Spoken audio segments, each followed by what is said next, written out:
Gecenden gelip göçüp geldik ha. Bir dögüm çöreğim vardı sizden idik. Yürü tegelendirin kutlap. Selamun aleyküm yenge. Kurgunmu?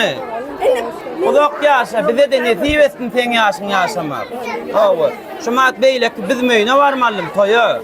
Birinci berden maşsanıydım. Otak gittim dağlar mı? Onu aydık veremeyiz. Aydık verce. O aydım aydık.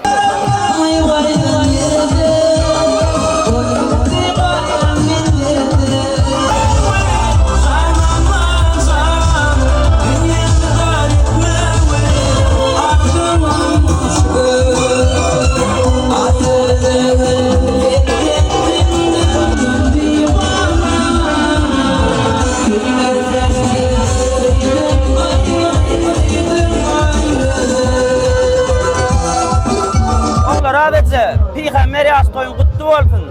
Kıyamet günü konuştan ya şuun kunyali adımdı. Tezenden göçüp gelen matlamız gittik gedik ecem kalkam yatımlıkta olup siz de yatıp turup olup çöreği yiyip Sodatlan hormatını canın sağ oldun. Şu an ilkiye de senden maşayınlık geldim. Peygamber yastoy bize de nesip etsin Allah can. Bize cehennemiz köselenir. Oh, ensemi kıyınsın. Oh, canım sağ olun kutlu olsun.